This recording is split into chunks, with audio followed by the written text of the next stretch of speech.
Good morning mga boss amo. Ayan, meron tayong bagong project, itong drop side truck. So tabingin na yung kanyang mga sidings, no, at luma na, may sapi na rin yung kanyang molye. Tapos yung kanyang ulo naman dito is nakatabingi sa kanang bahagi ng passenger side. So mataas yung bahagi ng driver. So talagang pag nanakbo siya, tabingi. Parang malalaglag yung pahinante. Ayan. Bawal na pala yung ganito na mayroong grills ang gilid. Bubuin na pala. Okay. Wala na yung kanyang mga at bisagra. Yung ko doon, hindi siya naka-align, no. Bulok yung bubong. Ay, pero iba ang tayo. Mataas nga to. Okay. May tubig tayo. Ay, nagsisimula na mag-cutting ating kasama. So, yun guys, hindi siya pantay talaga. Dahil palit chassis ito, yung pinaka main chassis niya guys, tinanggal na yung kanyang flooring, isa-isa. Dahil yung flooring nito ay gagamitin pa namin sa pag-flooring ulit. So makikita nyo yung kanyang soleras ay dubli-dubli na. At dami ng sapi yung kanyang dating original na chassis at meron ng sapi na rin yung pinakahangir sa molye. So talagang bibigat yung truck kapag ganito sa katagalan.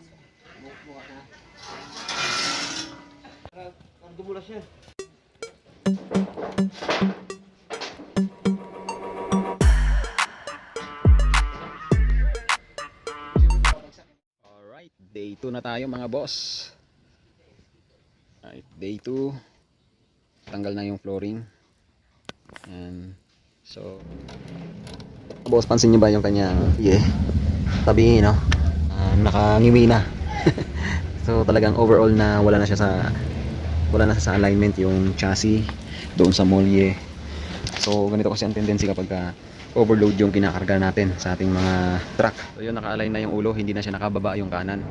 So meron na akong nilagay dyan na spacer. 1 inch ang nilagay natin na spacer para lang umangat to. So para lang siya pumantay, okay? So ito yung chassis niya. Repair na rin kasi. Nag-align na siya. So hindi na malalaglag yung painante kapag sila ay naghahakot or natakbo mataas dito, doon mababa, kaya tinabasa natin dito guys. So disregard niya lang yung forma or yung design niya kasi ang hinahabol natin is yung clearance sa taas sa ulo ng truck na hindi siya nakatabingi.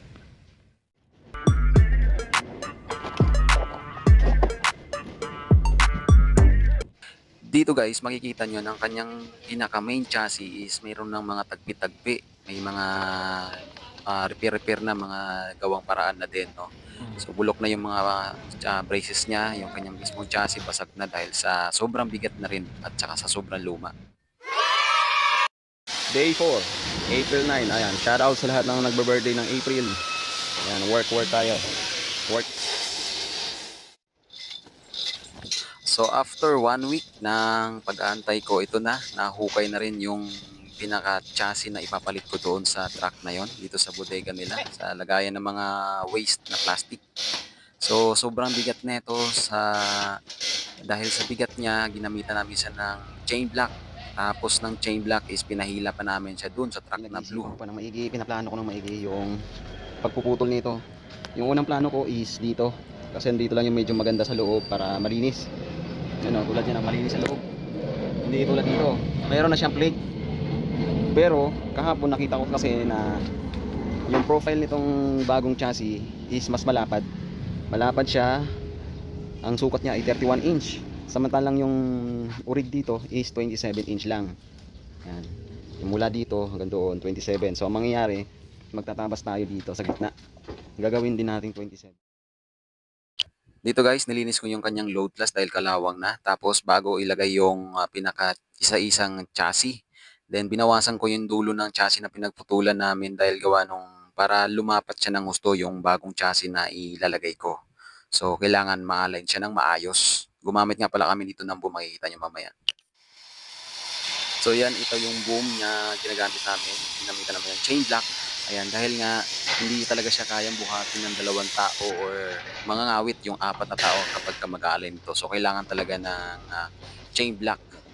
So at least kahit paano medyo nagkaroon na ng linaw.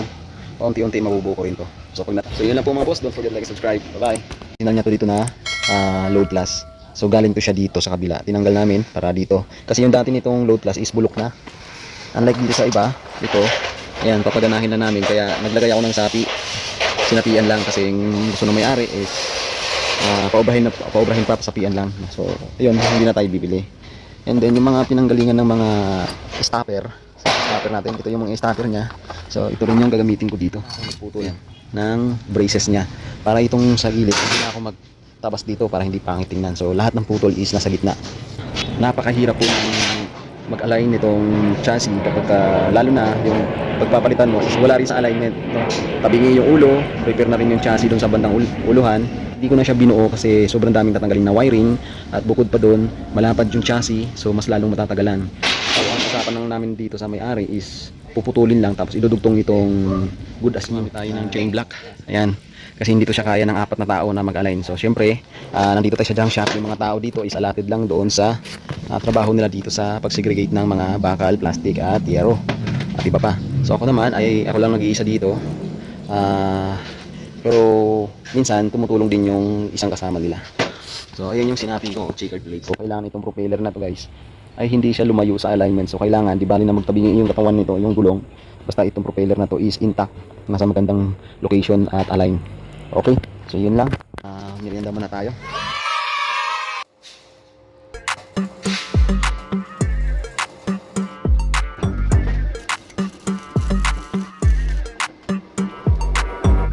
Gumamit nga rin pala ako dito ng turnbuckle hook para nang sa ganun ay mailapat yung magkabilang chassis dito sa lumang chassis kasi gusto ko maitornilyo ko yung magkabilang chassis para lapat na lapat siya bago ko siya mai-welding.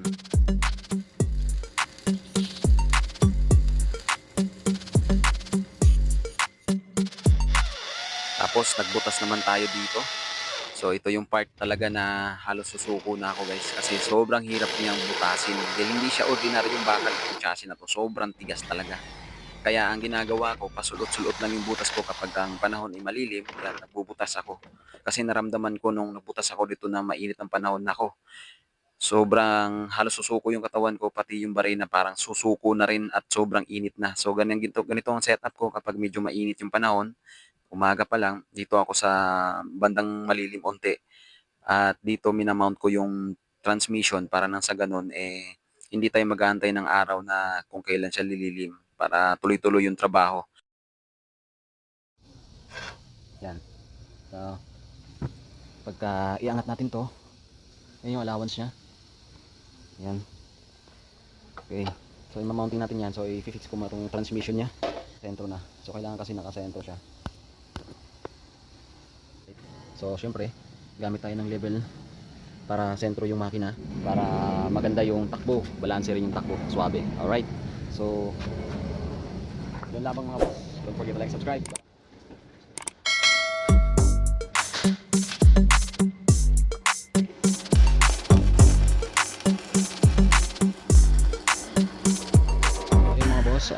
Na-mount na natin yung bracket itong transmission. Ayan. So naka-spot pa lang yan, hindi pa siya talaga naka full width. Pero dito sa chassis, supposedly dapat hindi to siya naka-spot dito eh. Dito dapat to siya. Kaya lang, pag inusog ko pa to, mahirap magbutas nito. Kaya hinayaan ko na lang siya dito. Ayun, suporta para dagdag tibay din. Pero dapat ito siya doon. Pero okay lang, kasi hindi pa tapos yung ilalim. Lalagyan pa natin na ng brace. Ganun din yung kabila. Ayan. So, Winilding ko na yung kanyang braces ng magkaibilang chassis. From root pass to capping para mas matibay yung kanyang kapit. So, dito ako nagputol sa gitna paunti-unti hanggang makamit ko yung 27 inch para hindi maguntog doon sa mulye kapag na-overload siya. So, sa gitna ako nagputol guys kasi ayaw ko nang madumihan yung magkaibilang gilid. medyo na late ako ngayon dahil bumili tayo ng drill bit na katulad nitong tornilyo na to para sa hanger or sa stopper. Hanger tuloy, stopper. Yan, magbubutas ako ngayon. So guys, talagang sobrang hirap butasan nito. So nung last Saturday, so dinugtong na natin to pati yon. Yan, yung pinagputulan ayun sa dulo. Tutugtong din natin ngayon yan, i-fix na natin. Nalagyan ko na rin ng bracket yung kanyang propeller, no? So, naka-spot lang yan. Dadagdagan pa natin yan ng pinaka braces sa ibabaw ng chassis para mas matibay. Tapos nailagay ko na rin, na-mount ko na ng maayos, na-welding ko na, full weld ko na yung kanyang bracket ng transmission. So, good to go na yan guys.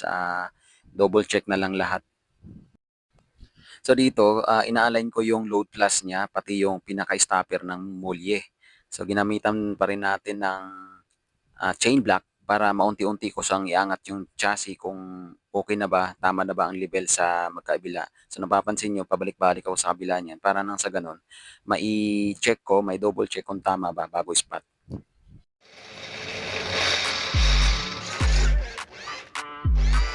Okay, konti na lang. Ito lang matrabaho dito magbutas. Ayos, konti na lang.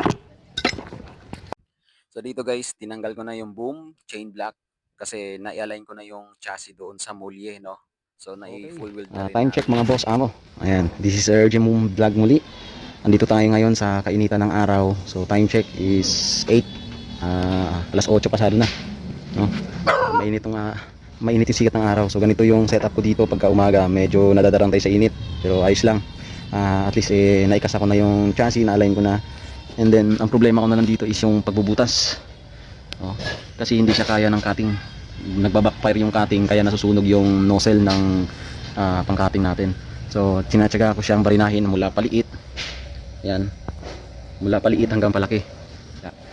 Kaya ko siya in-spot weld kasi para mabilis tayo. Tsaka pagkabutas ko, tornilyo na kaagad, wala nang tanggalan yan. Maganda na yung alignment nito kasi nagkaroon na siya ng awang dito. Ganon din dito sa kabila. Ayan po. So kung mapapansin nyo, before, mayroon kasi ko siyang mayroon po siyang lamot dito yung parang umimpis na yung pinaka-U-bolt, umimpis na yan. Kasi sumasaya dito yung chassis. Yung mahirap dito talaga yung mag-a-align tayo ng chassis, no? Kasi hindi ho yan biro. Pagka hindi naka-align yung chassis, lalo na sa makina, tabingi yung takbo.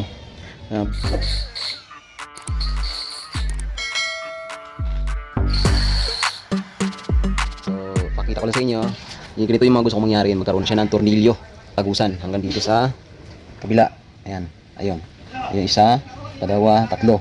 At least kahit tatlo man lang. So dito sa kabila naman, meron na tayong nailagay isa. Yung kabila, hindi ko pa siya napalakihan yung butas. So sa ginawa ko ngayong umaga na to, nagbubutas muna tayo dahil napakainit. So kita naman pwesto ko. Ayun ang yero, naglagay tayo ng yero kasi talagang tirik yung init guys. Kung pa ako nagbubutas dito, until now hindi pa tayo tapos. Itong butas na to is kulang pa para maipasok yung ganito kalaki. 1/2. So 3/8 lang tong butas na to. So kailangan nating lakihan pa. So natapos ko na tong kabila, itong side na to, natapos ko na. Ilang butas to? Dito, since dalawa sana ilalagay ko pero baka isa na lang ang ilalagay ko dahil talagang sobrang hirap magbutas. So bilangin natin na ito muna, isa, dalawa, tatlo, apat. Apat, no? Plus apat, 12, 12. Plus apat ulit, 12. 12 plus apat, 16. Plus apat ulit, nasa 20 holes guys. Yun, sinabutasan na natin yan. Ayan. So naka-spot po yan siya dito. Dito, tornilyo para mas matibay. Then tutornilyohan pa natin dito dalawa. And then maglalagay pa tayo dito ng brace. Okay, yung ko. Yan, so wala na tayong makitang available na kahit man lang sana 7 or 6 hanggang dito. So ito kasi 5.5 ang lapad. Yan. So ito is umaabot na to siya ng 7 3/4 inch. Ito yung original chassis niya. Ayan. So hindi pa natin, ayan, naka-spot weld ko na lang dahil sobrang hirap po siyang butasan at wala akong heavy. So balik tayo dito, meron siyang awang na mga 2 inch. So ang gagawin ko lang dito is lalagyan natin siya ng brace pa ganun. Yan. So hindi naman to siya basta-basta dugtong lang guys dahil ang ginawa ko dito, naka-overlap siya sa ilalim, tapos may tornilyo sa ibabaw. Bago natin ipo-full weld. Yan, naka-spot. Then tornilyo lang dito yan, dalawa. Suporta siya.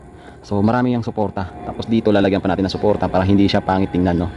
Okay? So ganyan po gumawa ng truck si Urgent Works. Ayan. So lahat pinag-aaralan. Okay? So yun yung technique natin. So kumuha ako ng kapirasong angle mula dito sa chassis ng original at iminelding ko siya dito sa C channel para meron siyang pagtutornilyuhan. So saktong-sakto naman to kasi meron siyang original na butas dito. Okay? So yun lang guys. Tsaga-tsaga lang. A few moments later. Update tayo dito mga boss amo sa chassis na ginawa ko, yung bagong chassis. So dahil extended body to siya para ma-meet yung 190 inches, so nagdugtong tayo ng 1 meter. na 5.5 ang lapad na si Parlins. Tapos nag-welding tayo dito, vertical, mga 2 inch, ganun sa taas. Hindi ko na siya final weld para may silbi naman tong dalawang tornilyo at para hindi masyadong mainitan yung gitna, no, para buo siya. Nakatornilyo kasi yan, naka-overlap yun siya dito mga boss ng mga 5 dito. And then naglagay tayo sa baba ng brace. Yan, naka full weld na rin yan. Yan, kabilaan buo yan, parang tubular. So ganun din sa kabila, hindi ko pa siya natapos. Lalagyan pa natin yan siya ng plate dito. Yan, para maglalaban siya dito. Yan, para sa ilalim, para hindi siya basta-basta mabali, no? So naniguro lang tayo bago tayo maglagay dito sa gitna ng brace.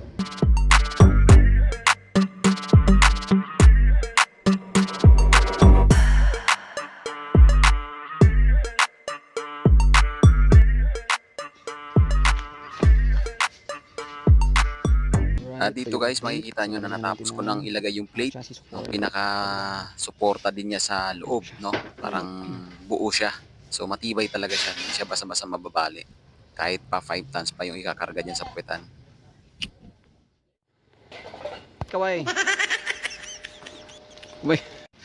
Natapos na din namin lagyan to ng soleras. Kami dalawa ni Jerry. So sa time na to nakakatulong pa siya sa atin. Kaya na mabilis namin natapos yung soleras bago kami maglagay ng flooring. So ginamitan nga rin namin pala to ng tansi para nung magkabilang dulo is pantay na pantay. Tapos yung kanyang shock absorber naman, ginawan ko rin ng paraan. Ayan, mapapansin nyo dito, yung shock absorber, yung tornilyuhan niya sa ibabaw is galing lang din dito sa chassis na pinalit namin. Ayan. Okay, di ba? So, yan, pinaka sideboard na lang. Pinaka-capping na lang sa gilid na kulang. Nagpa-primer na nga pala dito yung kasama natin si Jerry. At ako naman ay gumagawa ng battery storage dito sa ilalim.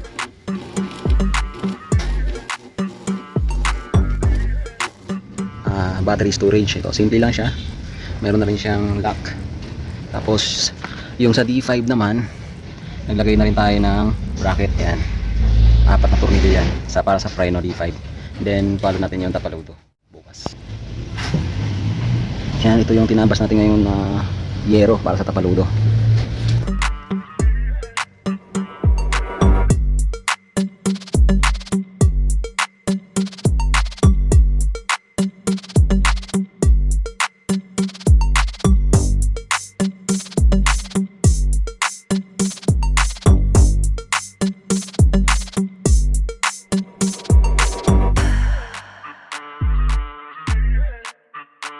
Okay mga boss, update tayo. Isang poste pala na ilagay ko para sa sidings. So ito ay drop side, dito kakatapos lang din ng ating tapaludo. May design siya. Okay. Dito naman gumagawa ako ng pinaka main board or front board nitong front side ng drop side na to guys. So nagpa-fabricate naman ako ng pinaka frame niya muna. No, so ayun, kaya medyo napagalan ako dito sa gawa ng drop side na to. Kasi halos ako na lang ang gumagawa nito sa bandang huli, na kung saan mula sa pagbubutas ng chassis hanggang dito, napaka matrabaho, sobra.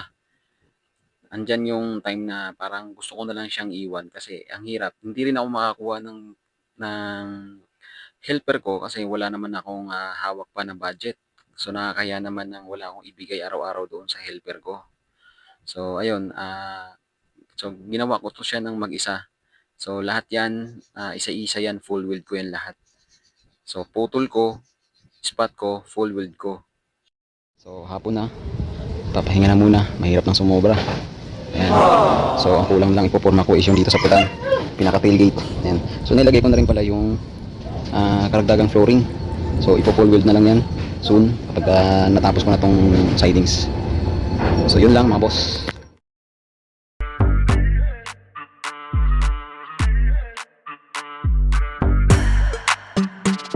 Mga boss amo, ayan, natapos na natin, naporma na natin yung pinaka drop sidings nya. So bukas maglalagay na lang ako ng cylindrical nito, and then yung lock, gagawin natin to siya ng lock dito. Yan, yung cylindrical na yan, kinabit ko na yan. Naka-ispat-ispat lang muna. Dito pa lang, ubos na oras ko. Wala tayong magawa kasi kulang sa tao si boss. Mag-uusap na lang kami sa bandang huli.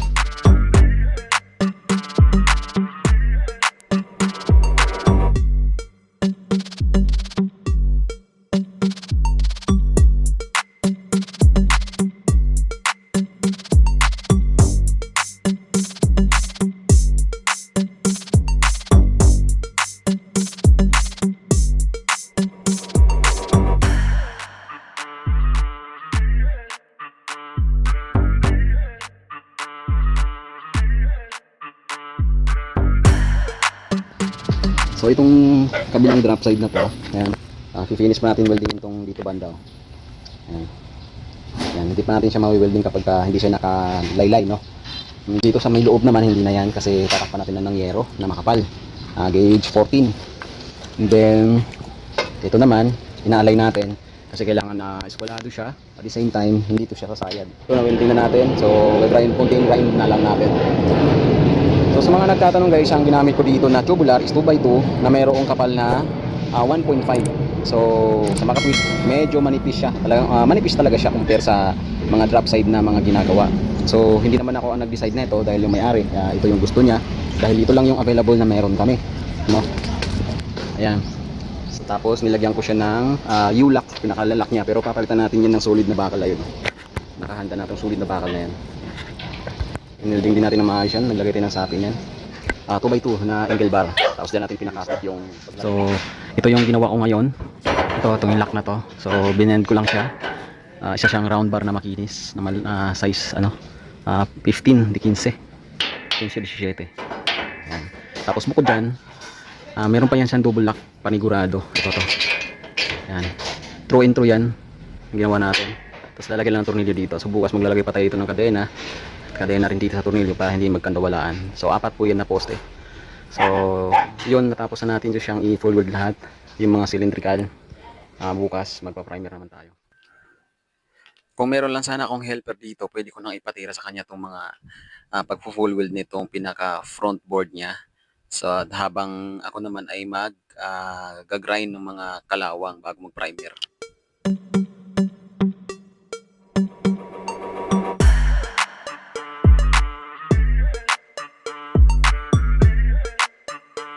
Kita nyo yan. So medyo ano siya, nakapatong. Yan o. Yun, nakapatong siya. So yan, kailangan natin i-adjust. Tapos disregard na lang guys yung ginawa ko dito dahil binration ko lang siya before para makita ko yung alignment. Tatanggalin ko yan, tapos gagandahan na natin. So itaas ng konti at ipalin pa kaliwa para tumama siya doon at mag-lock. Okay.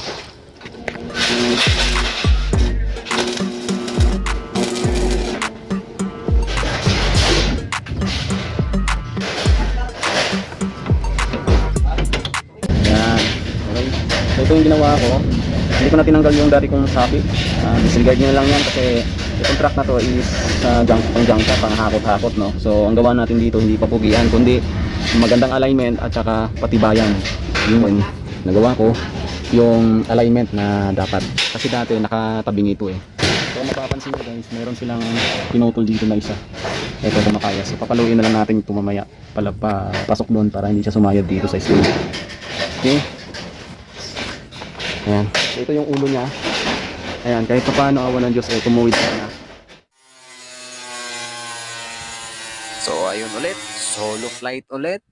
Putol mo, tabas mo, putas mo, rebits mo. So ganun talaga. Kapag tiyaga-tiyaga lang, matatapos din naman to. So yun nga lang, medyo talagang after nito guys, talagang sobrang parang tamad na tamad akong kumilos nung natapos ko to. So sa totoo lang, kumbaga yung price dito na singil natin is kumbaga hindi pa siya worth it para sa akin. So I'm sorry for the word pero talagang sobrang nakakapagod siya. No, kasi kulang talaga. After ko naman magkabit ng riyero sa siding, so ito naman, nirepair ko na yung kanyang kantuhan, may bulok sa ibabaw ng bubong, no? So dito nagamit natin yung ating gasless tin na binili natin na bago. So ayun, napakinabangan ko din. So meron na tayong pang-repair sa susunod na mga repair natin sa bubong. Hindi na tayo gagamit na asikilin dito. So ayan, ginray na natin para pulido yung gawa. Alright. Ito ko sa inyo yung update. Ayan. Okay na siya. Nalagyan na natin ng sidings. Harap, kabila ang gilid at bandang likuran. Then meron na rin to siyang lock. Simple lang yung lock natin. Makapal na round bar na makinis. Ayan. So bukas ay magpa-primer na lang po tayo. Alright. So nagamit na rin natin yung ating TIG gasless. Ayan. Na-repair ko na rin yung kantuhan ng ulo ng truck. Kabilaan po yan mga boss. Ayan. So bukas align ko lang tong pinto konti. Then let's go na yan. Pintura na lang ang kulang. Ayun. So yun lang. Bye bye. Abangan po pagtatapos. Tapos ganun din yung kabila. I-align natin. Ito po yung pintuan niya. Yan. Dati na rin siyang nagawa. Hindi lang na natapos. Book na. So gumawa lang ako ng plate na pinaka-washer niya. Ayan. Para ito yung iipit sa yero. Ayan. So sad to say na putulan tayo pero okay lang. At least nakita ko na putol pala yun. So re-repairin muna natin. Bibildingin ko lang.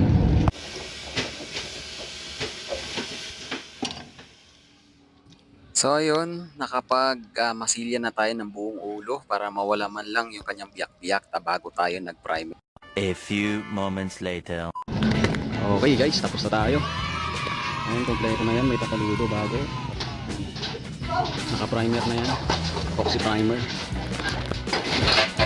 Toolbox.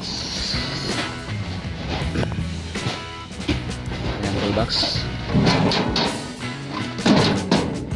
Tangke.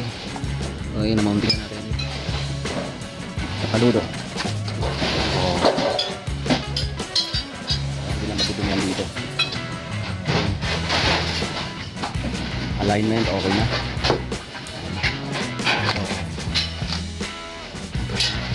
Ayan. So, medyo nawawala-wala na yung biyak-biyak. Mga bitak-bitak before. Ayan. Then, naka-align na rin yung buong ulo.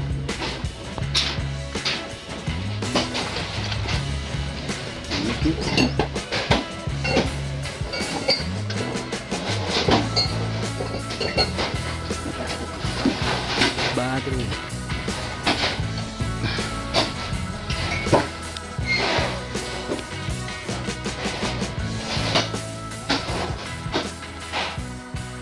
Big. Naman sabi mo, Big. Uman na. Uman.